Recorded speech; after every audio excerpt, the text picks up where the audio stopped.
6ই April রবিবার রামনবমী মহোৎসব। তাই আপনাদের সকলকে আমি করজোড়ে অনুরোধ করব, ভগবানের এই শুভ আবির্ভাব তিথি রাম নবমী পালন করুন। ভগবান স্বয়ং এই জগতে এসে তিনি লীলাবিলাস করে আমাদের মতো বদ্ধ জীবকে কৃপা করার জন্যে তিনি আবির্ভূত হয়েছেন। তাই আমরা সুন্দরভাবে এই রাম নবমী তিথি পালন করব। আর যেহেতু রবিবার হয়েছে, সেই জন্য সপরিবারে সকলে আনন্দে করার চেষ্টা করব। হ্যাঁ, এই রাম নামে এত আনন্দ আছে, আপনারা একবার করে দেখুন। রময়েতি ইতি রাম, যার নামে এত আনন্দ আছে। হ্যাঁ, স্বয়ং শিবজি তিনি এই রাম নাম শোনার জন্যে তিনি বিভিন্ন জায়গায় যেতেন। হ্যাঁ, শুধু যেতেন নয়, তিনি শ্রবণ করতেন মন দিয়ে, এবং অন্যজনকে শ্রবণ করার জন্যে তিনি সবাইকে উৎসাহ প্রদান করতেন। চৈতন্য চরিতামৃত দেখতে পাচ্ছেন, মধ্যলীলা প্রথম খণ্ড 9ম পরিচ্ছেদের 32 নম্বর শ্লোকে শিবজি পার্বতীকে কি বলছেন শুনুন, তাহলে আপনারা বুঝতে পারবেন যে বাবা, রাম নামে এত আনন্দ আছে। শিবজি পার্বতীকে বলছেন, হে পার্বতী, আমি রাম নাম কেন করি শোনো। রাম রামেতি রামেতি রমে রামে মনোরমে সহস্র নাম বিস্তুল্যং রাম নাম বরাননে। বরানন মানে হে সুন্দরী পার্বতী, আমি যে এই নাম কেন করি শোনো। রাম রাম বলে মনোরম যে নাম, তাতে আমি রমণ করি, আনন্দ লাভ করি। আর একটি রাম নাম সহস্র বিষ্ণু নামের সমান। সেই জন্যে এই রাম নাম আমরা যখন করব, তখন আমাদের হৃদয়ে আলাদা একটা আনন্দ আস্বাদন করতে পারবো, বুঝলেন। শাস্ত্রে খুব সুন্দরভাবে এর বহু দৃষ্টান্ত দিয়েছেন, কিন্তু যেটা আমাদের প্রয়োজন সেটাই আমি আলোচনা করব। মহারাজ দশরথ তিনি বিভাণ্ড ঋষির পুত্র ঋষ্যশৃঙ্গ মুনিকে নিয়ে যজ্ঞ আরম্ভ করেছেন। ঋষ্যশৃঙ্গ মুনি তিনি অথর্ব মন্ত্র পাঠ করছেন, আর সেই সময় সেই যজ্ঞ থেকে একজন পুরুষ আবির্ভূত হলেন। হ্যাঁ, বিষ্ণুদূত তিনি আবির্ভূত হয়ে একটি পাত্রে পায়েস ছিল, সেই পায়েস নিবেদন করলেন দশরথ মহারাজকে।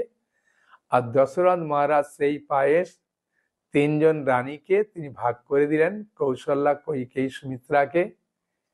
এবং কৌশল্যার গর্ভ থেকে চৈত্র মাসের শুক্লপক্ষের নবমী তিথিতে দুপুর বেলা ভগবান রামচন্দ্র এই জগতে প্রকট হলেন। যখন যজ্ঞ আরম্ভ হচ্ছিল, সেই সময় ইন্দ্র, চানর, সিদ্ধ, ব্রহ্মা থেকে আরম্ভ সবাই বসে আলোচনা করছিলেন।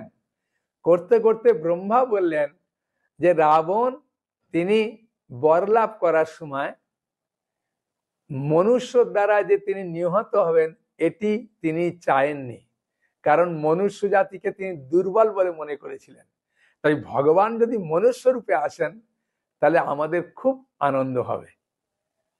আর ঠিক সেই সময়তে ভগবান বিষ্ণু তিনি গরুড়ের পিঠে উপরে বসে এলেন, এসে বললেন, আমি 11,000 বছর এই জগতে রাজত্ব করব, বহু অসুরকে আমি নিধন করব, আর জগৎবাসীর আমি কল্যাণ সাধন করব। তোমাদের কোনো ভয়ের কারণ নেই, তোমরা আমাকে সাহায্য করার জন্যে বিভিন্ন শরীর ধারণ করো। তাই ব্রহ্মা তিনি জাম্বুবান রূপে এলেন, হ্যাঁ, ইন্দ্র বালি রূপে এলেন, সুগ্রীব সূর্যদেব সুগ্রীব রূপে এলেন, বৃহস্পতি তার রূপে এলেন, বিশ্বকর্মা নল রূপে এলেন, এসে ভগবানের লীলায় সবাই সাহায্য করলেন। তাই ভগবান তিনি এই জগতে যখন এসেছিলেন তখন জগৎবাসীকে শিক্ষা দেওয়ার জন্যে, জগৎবাসীর কি কল্যাণ করার জন্যে তিনি যখন বনবাসে গমন করেছিলেন তার চরণে একটা কাঁটা ফুটেছিল, আর সীতামা সেই কাঁটাটি যখন তুলে ফেলে দিতে যাচ্ছিলেন তখন ভগবান রামচন্দ্র বললেন, হে প্রিয় সীতে, যে কাঁটা আমার চরণে আশ্রয় নিয়েছে তাকে তুমি কখনো তুলে ফেলে দিও না। বললেন, প্রভু এই কাঁটা শুধু আপনাকে কষ্ট দেবে, আনন্দ দেবে না।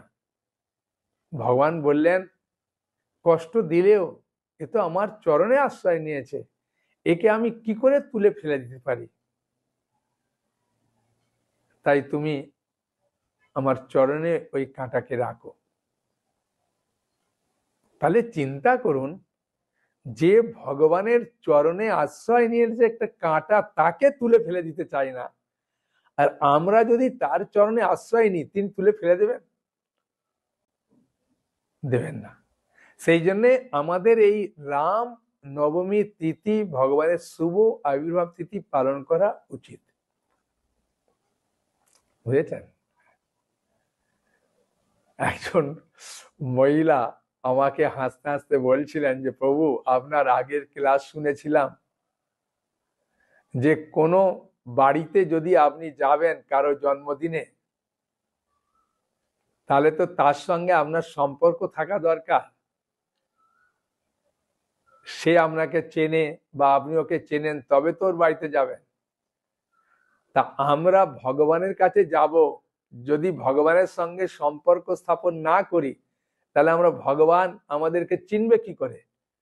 আমরাই বা ভগবানকে চিনব কি করে? আমি বললাম, খুব ভালো।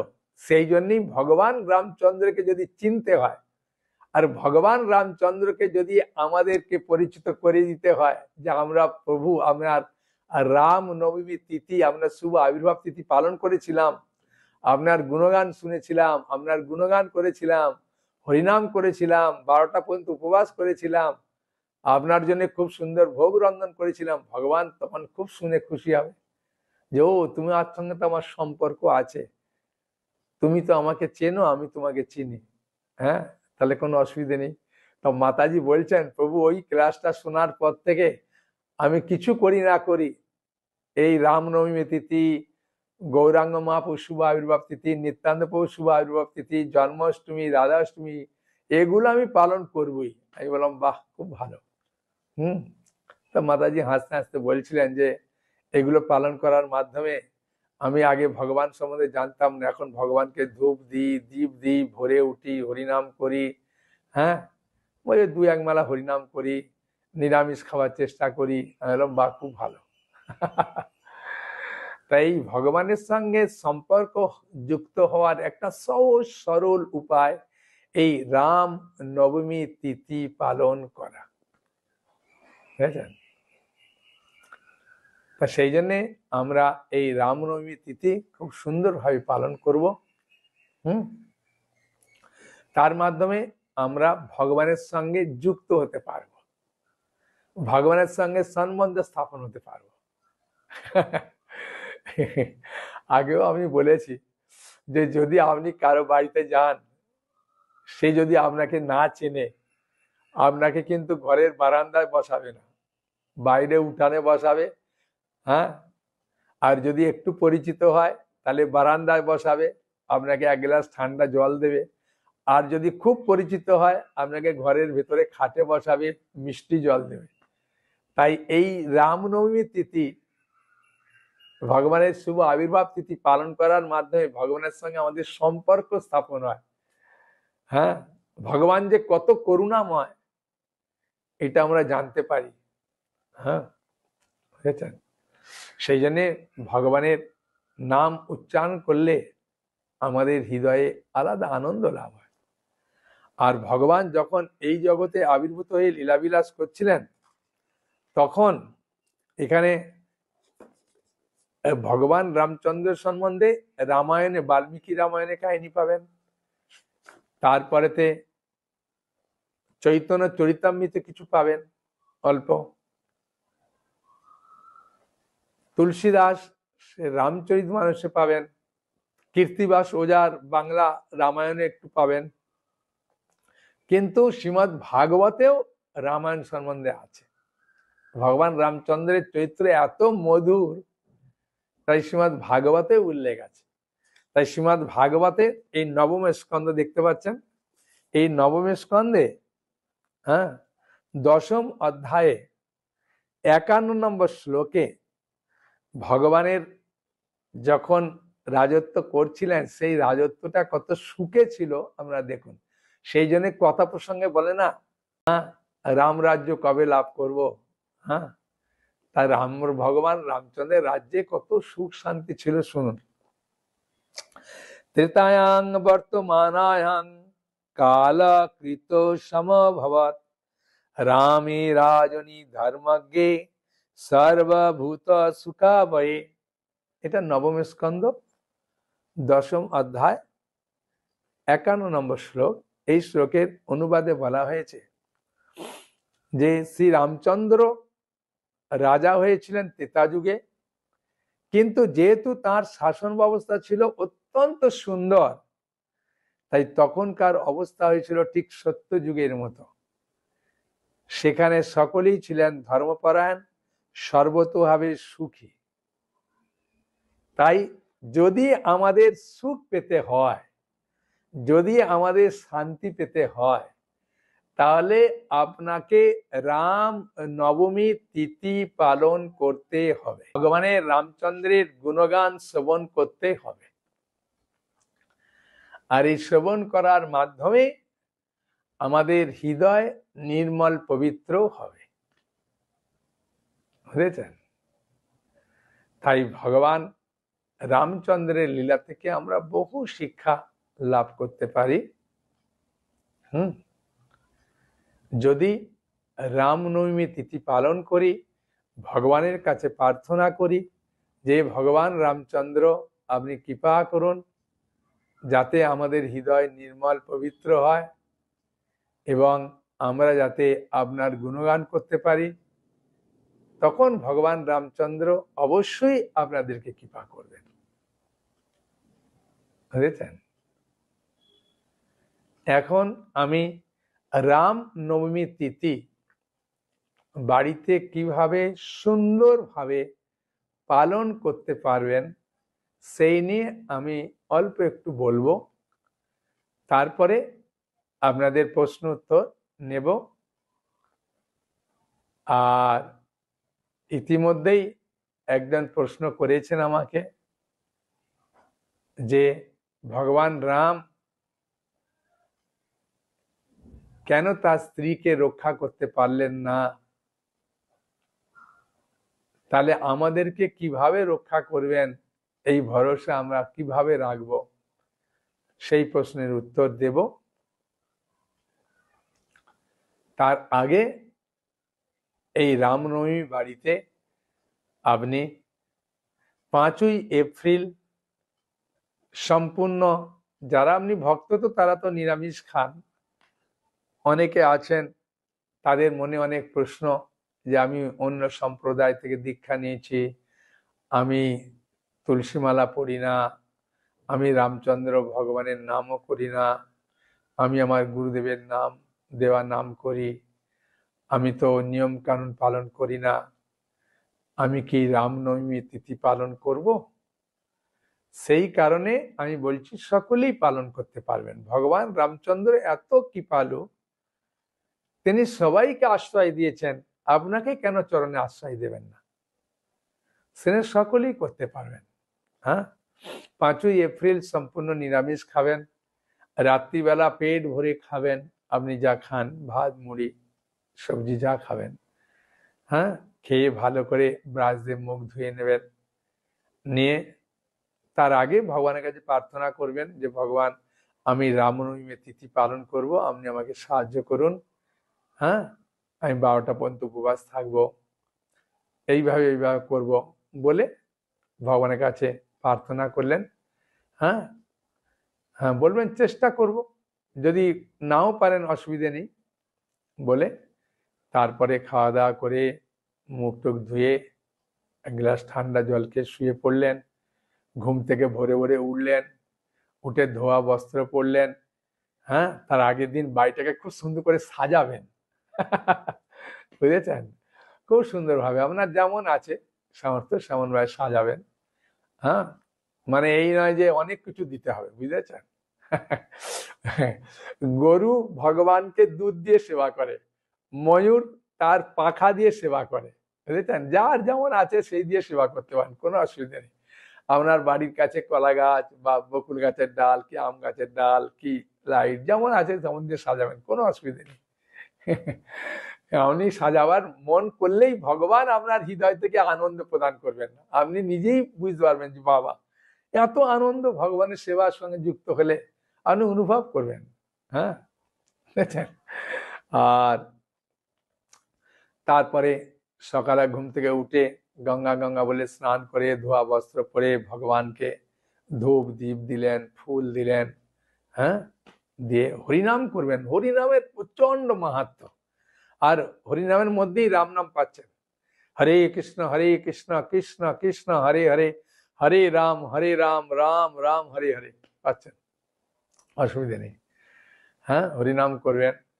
যদি আপনার কাছে ভাগবত থাকে পড়লেন, কি রামায়ণ থাকলো পড়লেন একটু, নালে ক্লাস শুনবেন। মায়াপুর টিভিতে তো রামনবমীতে ক্লাস হবে। এমনিতে রামনবমী উপলক্ষে 7 দিন ধরে রামায়ণ কথা হবে। হ্যাঁ, বুঝেছেন? কোনো অসুবিধা নেই, মায়াপুর টিভিতে আমরা শ্রবণ করতে পারবেন। হ্যাঁ, 29শে মার্চ থেকে 6ই এপ্রিল পর্যন্ত রামকথা হবে, তা শ্রবণ করলেন। এমনি আমার অনেক ক্লাস আছে রামায়ণের, হ্যাঁ, ওখানেও ইউটিউবে গিয়ে কমলাপতি দাস বললে আসবে, শুনতে পাবেন। তা যাই হোক, ভগবান রামের করলেন, রামচন্দ্র ভগবানের জন্য খুব সুন্দর সুন্দর রান্না করলেন। ভগবান রামচন্দ্র যে কি খেতে ভালোবাসতেন এরকম নেই, যেমন আপনার ঘরে আছে ওটাই করবেন, ওটাই ভালোবাসবে ভগবান, ঠিক আছে? তারপরে যে ভোগ লাগাবেন, হ্যাঁ, আপনারা ভোগ নিবেদনের সময় হরে কৃষ্ণ মহামন্ত্র বলে ভোগ নিবেদন করলেন। তারপরে হাতে পুষ্প নেবেন, 3বার পুষ্প নিয়ে আপনারা ভগবান রামচন্দ্রের প্রণাম মন্ত্র বলে নিবেদন করবেন। আর স্ক্রিনে লেখাও আছে, আমরা দেখে দেখে নিতে পারেন, বা নামাট্য বইয়েতেও প্রণাম মন্ত্র আছে। হ্যাঁ, রামায় রামভদ্রায় রামচন্দ্রায় মেধসে রঘুনাথায় নাথায় সীতাপতয়ে নমঃ। এসা পুষ্পাঞ্জলি বলে ভগবান রামচন্দ্র চরণে নিবেদন করবেন। হ্যাঁ, 3বার বলবেন, বলে নিবেদন করলেন। নিবেদন করার পরে তারপরে আপনি বলছেন অভিষেক করবেন, বাবা। হ্যাঁ, যদি আপনার বাড়িতে সেরকম বিগ্রহ থাকে তাহলে অভিষেক করতে পারেন। আর যদি বলেন প্রভু আমার বাড়িতে বিগ্রহ নেই, তাহলে এই যে নবম স্কন্ধ দেখছেন না, এই বইটাও সামনে রেখে রামচন্দ্রের কোনো ফটো রেখে একটা পাত্র রাখলেন, পাত্র রেখে উপর থেকে পঞ্চামৃত দিয়েও অভিষেক করতে পারেন। হ্যাঁ, ঠিক আছে? পঞ্চামৃত মানে দুধ, দই, ঘি, মধু আর মিজরির জল, অল্প অল্প দেবেন, বেশি দরকার নেই, অল্প করে দিলেই হবে, যেন আপনার যে পিকচারটা আছে আর নিচে পাত্র থাকবে, উঁচু করে ঢালবেন যেন তার মাথায় ঢালছেন। আর পঞ্চগব্য দিয়েও করতে পারেন, কোনো অসুবিধা নেই। দুধ, দই, ঘি, গোচনা আর গোমূত্র পঞ্চগব্য মানে 5টা গ্রহ থেকে এসেছে, ওই দিয়ে করতে পারেন। কেউ কেউ গঙ্গা জল দেয়, কেউ ডাবের জলও দেয় মিশিয়ে, কোনো অসুবিধা নেই। তারপরে অভিষেকটা আগে করবেন, যদি অভিষেক করবেন আগে করবেন। হ্যাঁ, আগে করে তারপরে ভোগ লাগাবেন। হ্যাঁ, ভোগ লাগানোর পরে তারপরে পুষ্পাঞ্জলি দেবেন। হ্যাঁ, দিয়ে ধূপ দীপ এসব দিয়ে আরতি করবেন। হ্যাঁ, করে ভগবানকে শয়ন দিয়ে তারপরে প্রসাদ পাবেন আনন্দে তাই না? এই ভগবানের লীলা কত আনন্দময়, মধুর। হ্যাঁ, আর ভগবান এই জগতে এসে আমাদের মতো বদ্ধ জীবকে যে কৃপা করবেন, হ্যাঁ, তার যদি আমরা শুধুমাত্র লীলাগুলো শ্রবণ করি তাহলে আমরা পবিত্র হয়ে যাব। হ্যাঁ, এখন একজন ব্যক্তি যে প্রশ্ন করেছিলেন তার উত্তর দিই। বুঝেছেন? ভগবান এই জগতে যা কিছু করেন আর যা কিছু কষ্ট মনে আমাদের কাছে মনে হয় কষ্ট পাচ্ছেন, এসব ভক্তের দ্বারা অভিশাপ প্রাপ্ত বুঝেছেন? হ্যাঁ, তা নারদ মুনি একবার তিনি এক রাজার কন্যাকে আশীর্বাদ করতে গিয়ে তিনি মনে করেছিলেন যে আমি ওর উপযুক্ত বরপাত্র, তাই ভগবানের কাছে গিয়ে বললেন। তো ভগবান তখন তাকে বললেন আমার মতো শরীর করে দাও। তাই ভগবান নারদ মুনিকে তার মধ্যে শরীর করে দিয়েছে, কিন্তু মুখটা বাঁদরের মতো করে দিয়েছিলেন। তাই ভগবানকে নারদ মুনি অভিশাপ দিয়েছিলেন যে এই বাঁদর জাতি আপনার স্ত্রীকে যখন ওষুধ নিয়ে যাবে তখন আপনি আমরা রক্ষা করব, বুঝেছেন? এই জন্য বাঁদররা সাহায্য করেছিলেন। আর ভগবান রামচন্দ্র যখন নৃসিংহ দেব রূপে যখন ভগবান আবির্ভূত হলেন, তখন নৃসিংহদেব আবির্ভূত হয়ে হিরণ্যকশিপুরকে বধ করে এমন চিৎকার করলেন, আর সেই সময় একজন মুনি স্ত্রী তিনি ওই আর্তনাদ শুনে দেহত্যাগ করেছিলেন। তো মুনি অভিশাপ দিয়েছিলেন, আমি যেমন আমার স্ত্রীকে হারিয়ে কষ্ট পাচ্ছি, আপনাকেও আপনার স্ত্রীকে হারিয়ে এরমভাবে কষ্ট পেতে হবে। হ্যাঁ, তো ভগবানকে যে যা অভিশাপ দেয় ভগবান সেটা মাথা পেতে গ্রহণ করেন, ভগবান কখনো সেটাকে অস্বীকার করেন না। হ্যাঁ, তা এইভাবে আরো অনেক কাহিনী আছে পুরাণে, যে ভগবান রামচন্দ্র কেন সীতামাকে হারিয়েছিলেন। আর 1 নম্বর। 2 নম্বর হচ্ছে রাবণ, এটা চৈতন্য চরিতামৃতের মধ্যলীলায় আছে। হ্যাঁ, প্রথম খণ্ডেতে মহাপ্রভু যখন দক্ষিণ ভারতে গিয়েছিলেন তখন এক রামদাস বিপ্র বলে তার কাছে মহাপ্রভু গিয়ে অন্ন ভিক্ষা গ্রহণ করবেন দুপুরে। তা উনি অন্ন ভিক্ষা মহাপ্রভুকে দেওয়ার পরে তিনি কিছু গ্রহণ করছেন না। তখন মহাপ্রভু বললেন যে কেন? বলে আমি রামায়ণ পাঠ করি, আর দুষ্টু রাবণ সীতাকে হরণ করেছে। তা মহাপ্রভু তাকে বোঝালেন যে কখনোই পারে না, আর রাক্ষস কখনো লক্ষ্মী দেবীকে স্পর্শ করতে পারে না, তাই বিশ্বাস করেন। তখন স্কন্দ পুরাণ থেকে তিনি এনে দিলেন, যে সেখানে লেখা আছে যে সীতামাকে অগ্নিদেব রেখে দিয়েছিলেন, আর অগ্নিদেবের কাছে ছিল বেদবতী। হ্যাঁ, বুঝেছেন? সে এক মুনির কন্যা ছিলেন, সেই কন্যাকে তিনি পাঠিয়েছিলেন। তাই রাবণ যে যাকে হরণ করেছিলেন সে ছিল বেদবতী।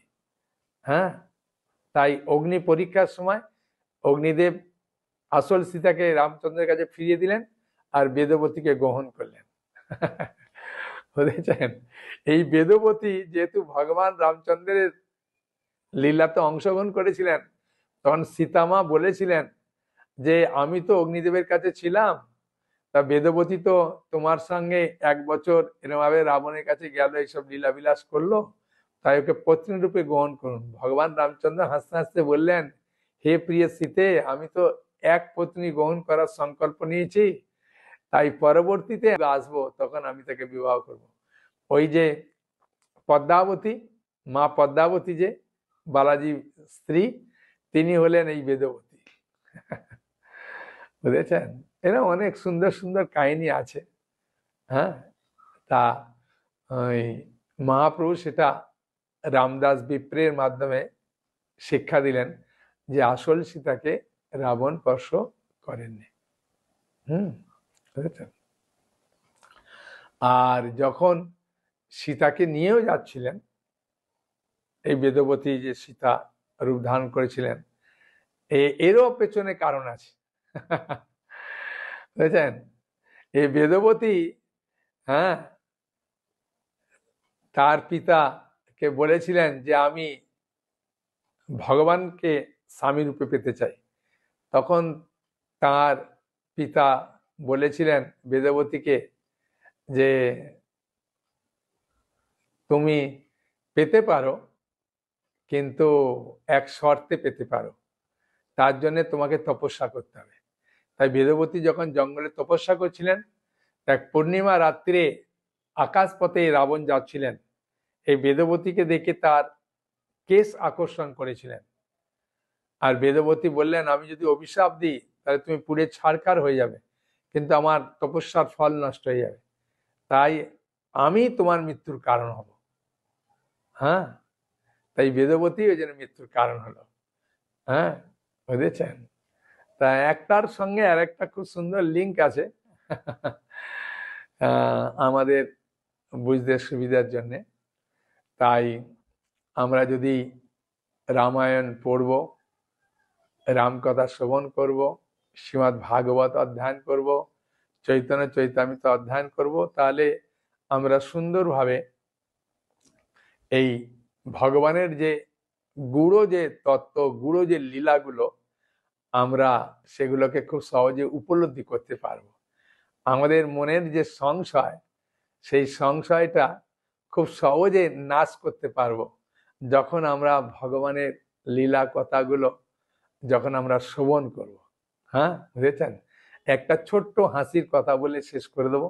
হ্যাঁ, এই শাস্ত্রের কথা ওই জন্য মন দিয়ে শুনতে হয়।